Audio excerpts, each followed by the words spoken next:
Con este invierno no para de llover, pero a mí la lluvia me encanta y caminar bajo la lluvia me gusta muchísimo más. Y aprovechando que estamos hablando del agua, ¿por qué no miramos qué es el agua? El agua es una sustancia que está conformada por 2 átomos de hidrógeno y 1 de oxígeno y es esencial para todas las formas de vida en el planeta Tierra. Pero entonces, ¿por qué cae la lluvia? Nuestro planeta es limitado, por eso solo puede tener una cantidad limitada de agua. Para eso hay una forma de reciclaje del agua que se llama el ciclo del agua. El vapor de agua que deja el mar y sube al cielo se expande y condensa alrededor de partículas microscópicas de polvo y polen, y así nacen las nubes. Cuando las gotas de agua dentro de las nubes chocan, se hinchan y caen como lluvia. La lluvia reemplaza el agua perdida y el ciclo comienza de nuevo. ¿Pero las nubes están hechas solo de vapor? En las nubes el agua puede existir en cualquiera de sus 3 estados. En sólido, líquido o gaseoso. ¿Y por qué el agua es tan especial si no tiene ni olor, ni color, ni sabor? Todo está compuesto por agua. El cuerpo humano, los animales, las plantas, la mayor parte del planeta Tierra está cubierta de agua. Echemos un vistazo a una gota de agua. Esto es una molécula de agua H2O. Cada molécula está conectada a las otras por medio de fuerzas eléctricas conocidas como enlaces de hidrógeno, y estos enlaces hacen del agua una sustancia especial. Pero si el agua es tan importante, ¿por qué los seres humanos contaminamos los ríos? Los ríos son y han sido utilizados como sumideros para la agricultura y para la industria. También es cierto que los ríos, por su naturaleza ecológica, tienen la capacidad de regenerarse automáticamente, lo que conocemos como autodepuración. Aquí en Medellín, Colombia, también tenemos un río dentro de nuestra ciudad. Pero, ¿por qué será que nuestro río es tan contaminado? Por lo general, los ríos son parte importante del crecimiento de las civilizaciones. Es por eso que estas crecen alrededor de los ríos. Pero estos no siempre estuvieron contaminados. Por ejemplo, en Medellín, a lo largo de la historia de la ciudad, el río cumplió el papel de vertedero de aguas negras, por lo cual se encuentra aún hoy en día contaminado con toneladas de materia orgánica y desechos tóxicos como cianuros, fenoles, sulfuros, mercurio y plomo. Debido a esta problemática, las autoridades sanitarias de Medellín crearon el reto de recuperar la cuenca hidrográfica del río Medellín. La muestra concreta de la labor de recuperación de la cuenca del río Medellín es la construcción de una planta de tratamiento de aguas residuales localizada en el municipio de Itagüí, tratando gran cantidad de aguas residuales generadas en el área metropolitana en una planta de tratamiento de aguas. ¡Qué interesante! Entonces me voy para la planta de aguas residuales de la ciudad de Medellín para que nos cuenten cómo hacen para ayudar al río a sanarse.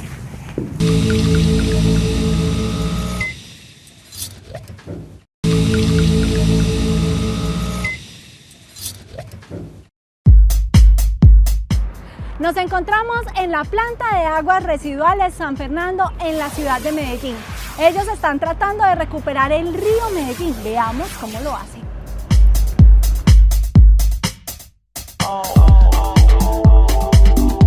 Nos encontramos en este momento con John Fernando Jaramillo. Él es el jefe del área de tratamiento de aguas residuales de la planta de aguas residuales San Fernando. Y yo quería venir acá para saber dónde meten el río Medellín y dónde sale, porque es que no he visto por dónde entra ni por dónde sale. Bueno, María Isabel, mil gracias por tu invitación a este programa. Y realmente la gente cree que estamos metiendo el río Medellín en la planta, pero eso no es así. El río sigue por su cauce y nosotros lo que hacemos es recolectar todas las aguas residuales de las viviendas, de las industrias, de los colegios, de todas las partes donde se generan estas aguas a través del sistema de alcantarillado. Y por tuberías que van siendo pequeñas, que van siendo cada vez más grandes, alrededor de las quebradas y alrededor del río, nos vamos trayendo el agua hasta que la traemos hasta esta planta. John Fernando, ¿y tú me puedes mostrar entonces cómo es todo ese proceso para mostrarle a la gente? Claro, María Isabel. Listo, entonces bienvenida. Vamos.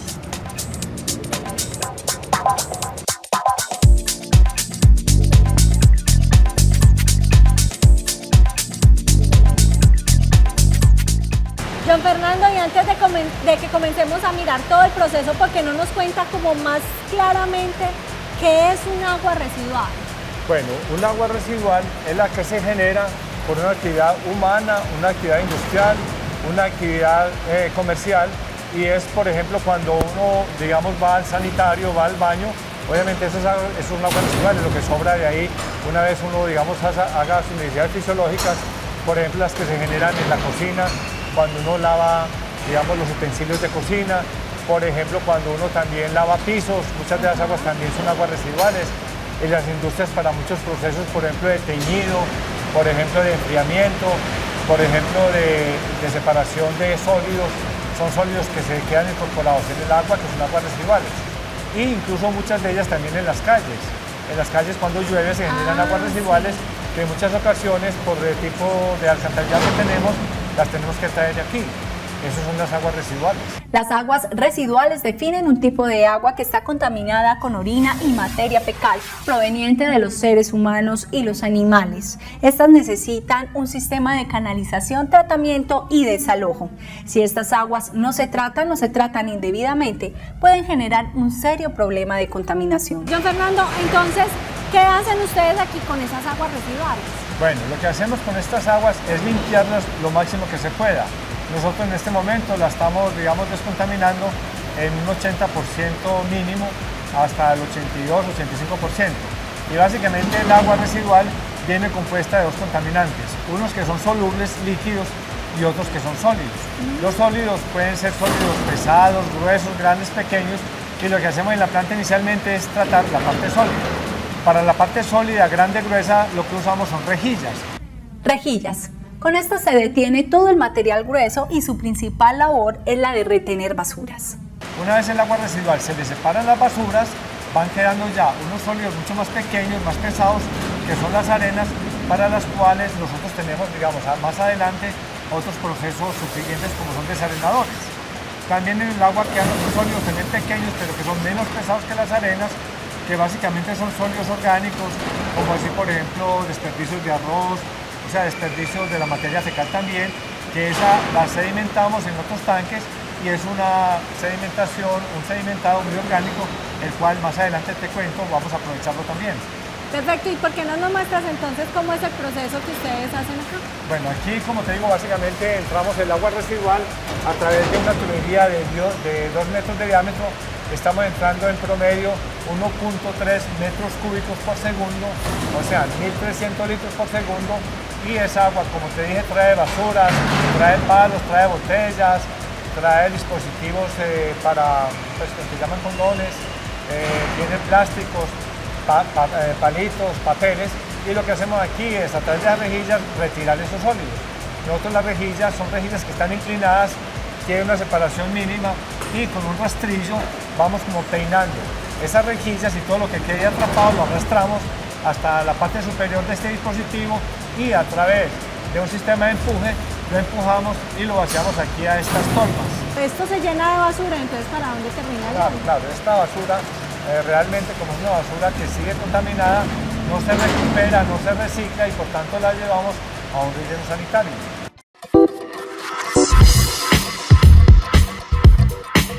Después el agua pasa por los desarenadores, que son estructuras hidráulicas que tienen como función remover las partículas de cierto tamaño que la captación de una fuente superficial permite pasar. Este proceso es necesario para que el agua sea conducida fácilmente por la planta hasta la salida del río.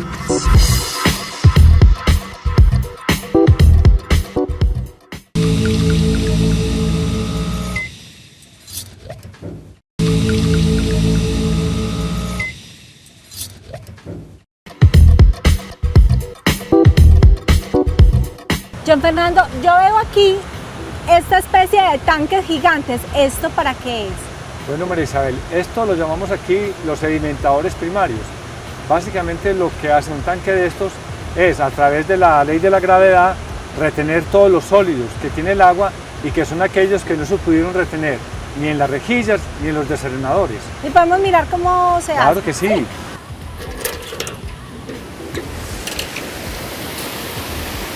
Bueno, María Isabel, lo que estamos haciendo aquí, estamos ya separando los sólidos que son más orgánicos, o sea, aquellos sólidos más livianos como desperdicios de comida, como la materia fecal, como la parte de papel higiénico, lo estamos separando ya de la parte soluble. Esta parte soluble que se puede apreciar, que ya no tiene prácticamente sólidos apreciables, es la que va al proceso subsiguiente. Y aquí estamos en la parte de los sedimentadores primarios. Este es un gran sedimentador primario, con la cual lo que se hace es que se retiene la otra cantidad de sólidos para poder dejar ya el agua en una fase líquida donde la contaminación es más soluble.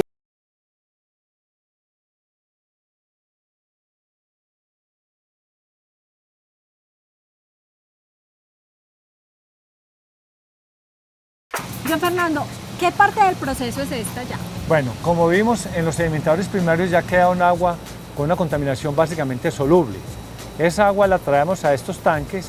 Este proceso se llama lodos activados. El proceso de los lodos activados para el tratamiento de aguas negras está basado en un contacto íntimo entre las aguas negras y los lodos biológicamente activados. Los lodos se desarrollan inicialmente por una aireación prolongada bajo condiciones que favorecen el crecimiento de organismos que tienen la habilidad especial de oxidar la materia orgánica.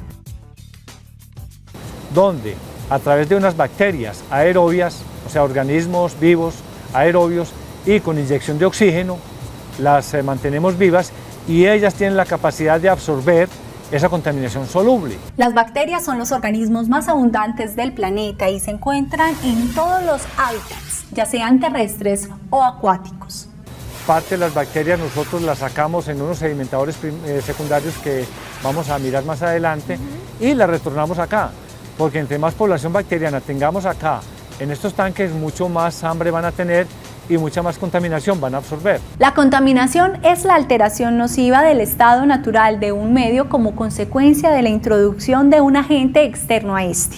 Entonces lo que me quieres decir es que ustedes ponen aquí oxígeno para que esas bacterias puedan sobrevivir en esa agua.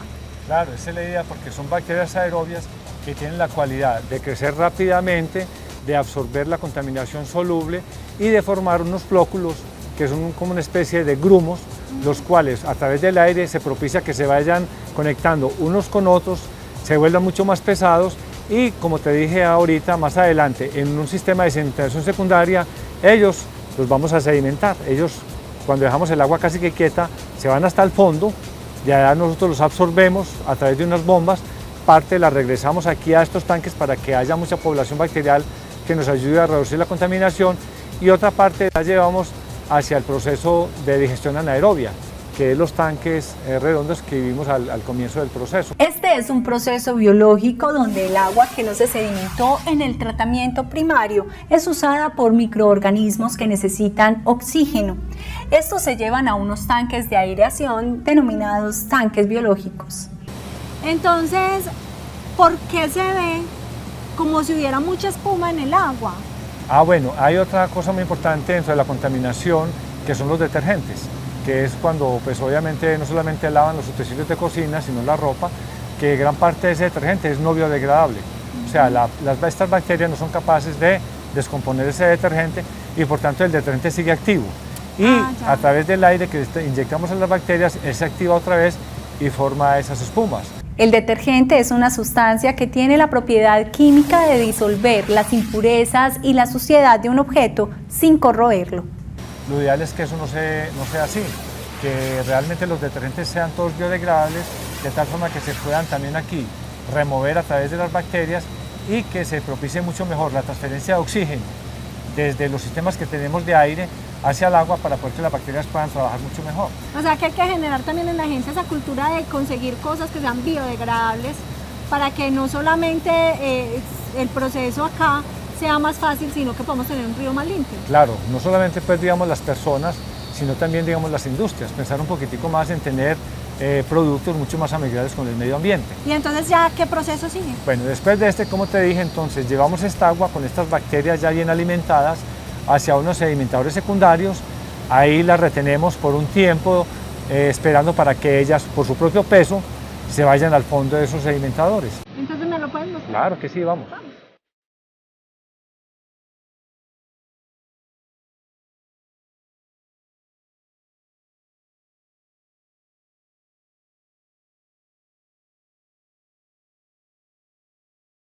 John Fernando, entonces esta parte ¿qué es? Porque vemos como unas líneas y parece como que se movieran, pero como que no.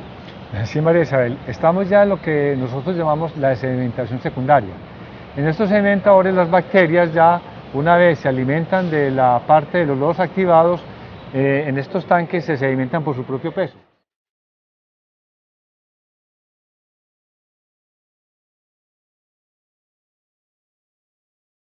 Y lo que hacemos con estos especies de rastrillos es que las vamos arrastrando lentamente hacia un sitio donde las podamos succionar. De hecho, estos bloques son superficiales y también se sumergen. Cuando están en la parte superficial, arrastran sólidos livianos y grasas hacia esas canaletas donde nosotros las recolectamos y la volvemos a incorporar al proceso. Y en el fondo, ellas arrastran el lodo, o sea, los flocks ya sedimentados, hasta un sitio donde las succionamos para poder llevarlos a la parte de la digestión anaerobia, los tanques redondos grandes, tipo botella, y otra parte la regresamos a los lodos activados para que haya mucha población bacteriana, de tal forma que tengan mucho más hambre y puedan reducir la contaminación soluble en los lodos activados. La planta de tratamiento de aguas cuenta con unos tanques de sedimentación final en forma rectangular, los cuales tienen una especie de barrelodos que concentran los lodos en una tolva, de donde pueden ser extraídos por medio de una motobomba. Don Fernando, entonces esta agua sale con niveles de oxígeno que son capaces de soportar vida. Por ejemplo, ¿alguna vez podremos encontrar un pececito en el río Medellín? Sí, realmente, digamos, las condiciones del agua van a quedar como para que puedan haber peces en el río Medellín. En este momento en el río Medellín no pueden haber peces porque tiene una condición de, es muy turbulento, o sea, es muy de alta velocidad, y la alta velocidad hace que realmente la sustentación de peces en el espejo de agua no se dé. Una parte de los lodos que salen del proceso de sedimentación final son devueltos nuevamente al proceso de lodos activados. Así los microorganismos se mantienen en equilibrio en los reactores biológicos.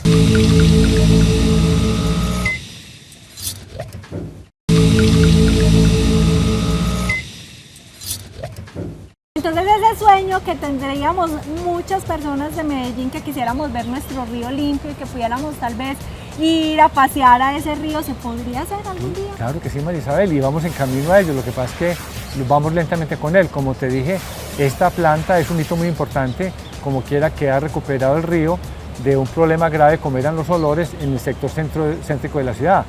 Pero ya vamos a arrancar este año con la construcción de la planta de Bello, que con eso estaríamos casi que tratando el 95% de las aguas residuales que se producen en el Valle de la Aburrá, quedando un 5% por fuera, que equivale a decir que quedaría Caldas por fuera, Barbosa y Girardota, para la cual también tenemos un programa de saneamiento.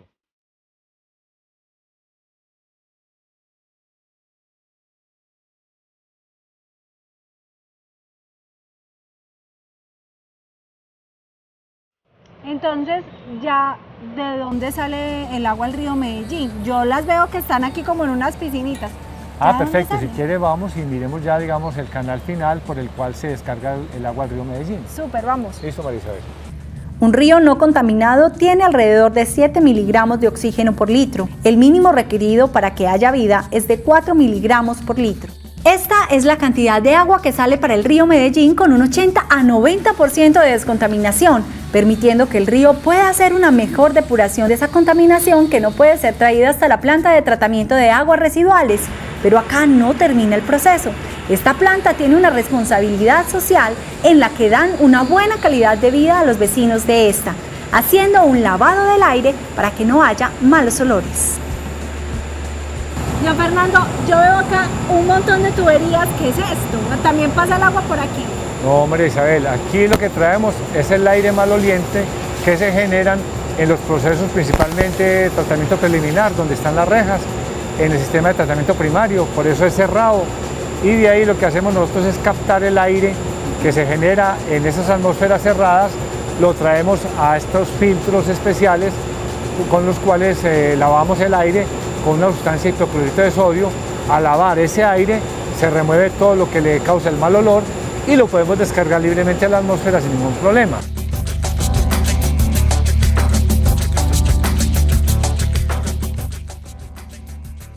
Don Fernando, pero es que no me cabe en la cabeza el hecho de que ustedes digan que lavan el aire. ¿Cómo es eso? Muy sencillo, María Isabel. El aire tiene sustancias químicas. La sustancia química que le da el olor al aire es el H2S. El ácido sulfídrico o H2S es un gas inflamable, incoloro y de olor característico a huevos podridos que puede ser percibido en muy bajas cantidades. El olor proviene de la descomposición bacteriana de proteínas que contienen azufre. Una sustancia química se neutraliza con otra sustancia química. En este caso nosotros estamos utilizando el hipoclorito de sodio y lo que hacemos en estas torres es hacer que el aire pase muy despacio mientras que se baña con esa agua que tiene ese hipoclorito de sodio, y al entrar en contacto el H2S con el hipoclorito de sodio se neutralizan, se forma un precipitado el cual se descarga en la parte de abajo de estos tubos y ya el aire puede seguir su curso sin ningún problema respecto al H2S, que es el que le causa el mal olor.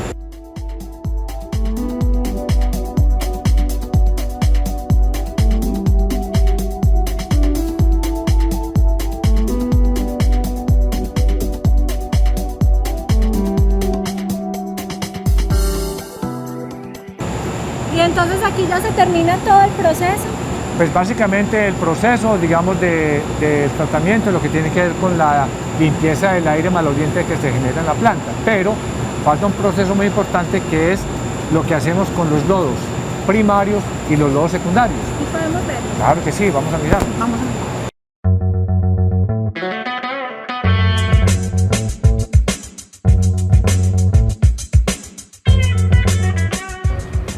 Don Fernando, estos tanques son como lo más representativo de la planta y de hecho yo creo que todos los que pasamos lo que vemos son los tanques. Y de hecho pensamos que el río Medellín entra a ese tanque y luego sale por allá limpio. Pero en realidad, ¿qué es lo que hacen estos tanques? Bueno, María Isabel, estos tanques los conocemos nosotros como los biodigestores anaerobios.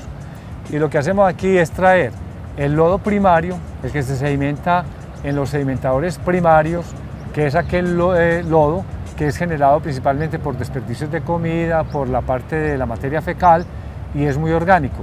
También las bacterias que quedan sedimentadas en el sedimentador secundario después de los lodos activados también son muy orgánicas, los mezclamos, los juntamos y los traemos aquí a estos tanques. Con la digestión anaerobia se hace una disminución importante de la masa de los lodos, pues allí suceden procesos de conversión por medio de las bacterias anaerobias, donde se obtiene agua, dióxido de carbono, bacterias y biogás. Entonces, una vez aquí sometemos esos lodos a 21 días a 37 grados centígrados de temperatura, a través de unas bacterias anaerobias se genera un gas, que es un gas metano, que es un gas que sirve como combustible. De hecho, nosotros lo estamos aprovechando aquí en la planta. Con él tenemos unos motogeneradores con los cuales generamos energía eléctrica. Y con esa energía eléctrica estamos en capacidad de abastecer la tercera parte, o sea, el 30% de requerimientos de energía de la planta, de energía eléctrica. Bueno, María Isabel, te voy a mostrar en este momento cómo utilizamos ese gas metano a través de los motogeneradores para generar energía eléctrica. Vamos. El biogás que se genera se conduce a un tanque de almacenamiento, luego se lleva a unos motogeneradores donde se produce energía eléctrica que se convierte en 1/3 de la energía que se requiere en la planta de tratamiento de aguas residuales. Ya conocimos una planta de aguas residuales que nos mostró cómo hace para poder descontaminar en gran parte nuestro río. Pero ahora nosotros somos los que debemos poner nuestro grano de arena para ayudar a que nuestros ríos se sanen, porque el futuro de nuestros ríos es también nuestro futuro. Hasta pronto.